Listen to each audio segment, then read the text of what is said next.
Hello everyone, welcome to our channel study central. आज का हमारा टॉपिक है प्रोजेक्ट लाइफ साइकिल।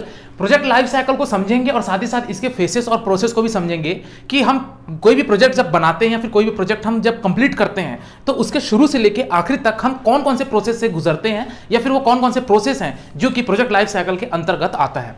सबसे पहली चीज तो ये कि प्रोजेक्ट क्या होता है ये बताता हूं।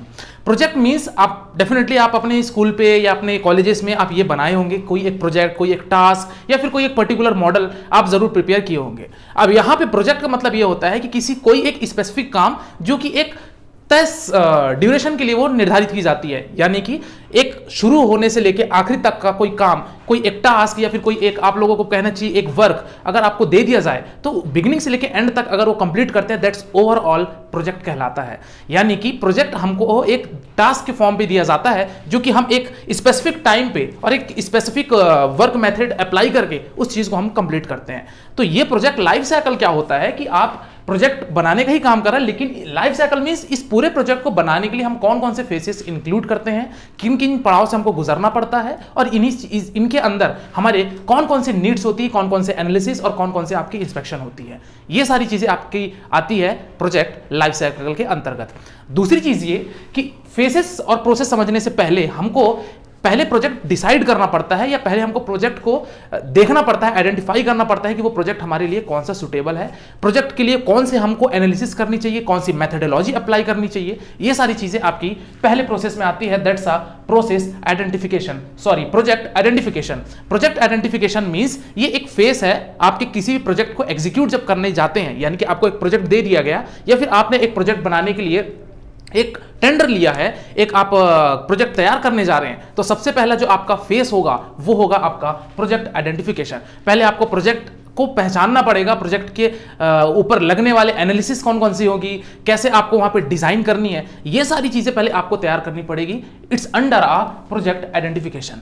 सेकंड फेज आपका आता है प्रोजेक्ट प्लानिंग, यानी कि आपने जो भी उसके आइडेंटिफिकेशंस थी, आपने प्रोजेक्ट को अच्छी तरीके से देख लिया, पहचान लिया, उसके ऊपर जो भी एनालिसिस होने वाली है या फिर आप जो भी उसके ऊपर डिजाइन पैरामीटर्स अप्लाई करेंगे, वो सारी चीजें करने के बाद आप सेकंड स्टेज पे प्रोसीड करेंगे, वो है आपका प्रोजेक्ट प्लानिंग। यानी कि अब आपको प्रोजेक्ट प्लान करना है। प्रोजेक्ट प्लानिंग मीन्स ये कि इसी सेकंड फेज में ही आपका ये डिसाइड होगा कि ये जो प्रोजेक्ट मैं बनाने जा रहा हूं ये कितना समय लेगा या कौन सा हमारा एक इसका क्लोजर टाइम होगा। दूसरी चीज ये कि इस प्रोजेक्ट को बनाने के लिए क्या मुझे मैन पावर की आवश्यकता पड़ेगी, क्या इसकी बजट होगी, क्या इसकी अकाउंटिंग होगी, किस तरीके से हम इसके प्रोसेस पैरामीटर्स को हम देखेंगे। दूसरी चीज ये कि हमको इसमें करेक्टिव मेथड्स कहां कहां पे अप्लाई करना है। तो ये सारी चीजें आपकी आएगी किसके अंदर, प्रोजेक्ट प्लानिंग के अंदर, यानी कि सेकंड फेज के अंदर।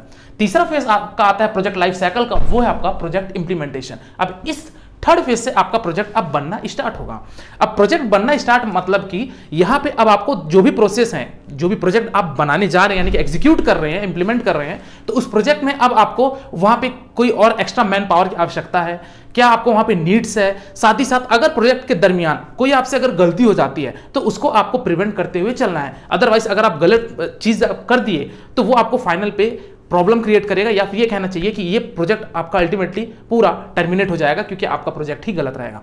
तो हमको इंप्लीमेंटेशन जो तीसरा फेज है उसको बहुत ही बारीकी से देखना पड़ता है कि इसमें किसी भी तरह की कोई एरर ना हो। इसमें सभी को जो टीम में हम बनाते हैं, इवन यहां तक जो प्रोजेक्ट इंप्लीमेंटेशन है, सपोज मान लीजिए कोई बहुत बड़ा प्रोजेक्ट है, एग्जांपल के तौर पे ये बोलना चाहिए कि कहीं एक सड़क निर्माण हो रही है, या फिर अगर मैं तो ये वर्किंग पे बता रहा हूं, आप लोग वर्चुअली भी करते हैं, कुछ प्रोजेक्ट तैयार करते हैं, तो अगर मान लीजिए कोई एक सड़क बन रही है तो हमको वहां पे टीम दे देंगे कि भाई कुछ लोग इसके इंस्पेक्शन करेंगे, कुछ लोग इसके मटेरियल परचेस करेंगे, कुछ लोग वहां पे लेबर का टीम बना देंगे कि लेबर का आपको देखरेख करना है। तो अलग अलग टीम बनाकर हमको एक प्रोजेक्ट तैयार करना पड़ता है। तो इसी तीसरे फेज में हम इंप्लीमेंट करने से पहले, यानी कि इंप्लीमेंट हो चुका है तो यहां पे हमको ये सारी चीजें निर्धारित करनी है और साथ ही साथ इन सारी चीजों का हमको करेक्टिव एक्शंस भी लेते चलना है ताकि कोई भी मिस्टेक्स, एरर ना हो। लास्ट आता है आपका प्रोजेक्ट क्लोजर या फिर टर्मिनेशन। देखिए, प्रोजेक्ट क्लोजर और टर्मिनेशन दोनों लिखने का मतलब ये है, क्लोजर मींस आपका प्रोजेक्ट कंप्लीट हो गया, सक्सेसफुली कंप्लीट हो गया, और कंप्लीट हो गया ऐसा ये मतलब नहीं कि आपने प्रोजेक्ट कंप्लीट कर लिया यानी कि वो सही है। अब उसकी इंस्पेक्शन भी होगी, या तो इंस्पेक्शन आप किसी हायर अथॉरिटी से करवाएंगे, या फिर हो सकता है कि आपकी ही टीम में जो सीनियर होंगे या फिर आप जो भी प्रोजेक्ट तैयार किए हैं तो आप लोग उसका पुनः एनालिसिस करेंगे। तो ये देखेंगे कि आपने जो प्रोजेक्ट स्टार्टिंग में सोचा था, यानी कि at the stage of planning, जो प्लानिंग आपने करी थी, तो वो क्या हो, फाइनल जो प्रोजेक्ट आपका तैयार हो या फाइनल प्रोजेक्ट कंप्लीट हुआ वो उसी के अकॉर्डिंग हुआ पहले स्टेज की तरह या नहीं।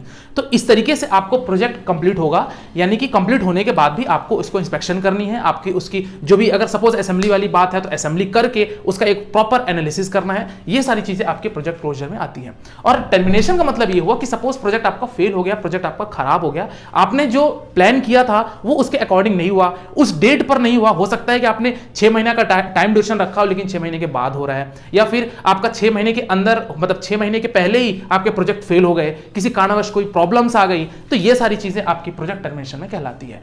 तो यही था हमारा 4 प्रोसेस था या 4 फेसेस था जो कि आप प्रोजेक्ट लाइफ साइकिल के अंतर्गत पढ़ते हैं। आई होप आपको ये टॉपिक क्लियर हो गया होगा। इसके रिगार्डिंग अगर कोई डाउट है या कमेंट है, या फिर अगर आप कोई और वीडियो चाहते हैं तो कमेंट सेक्शन में जरूर बताइएगा, आपको डेफिनेटली वो वीडियो मैं बना के दूंगा। आज के वीडियो में फिलहाल इतना ही। All the best, bye bye.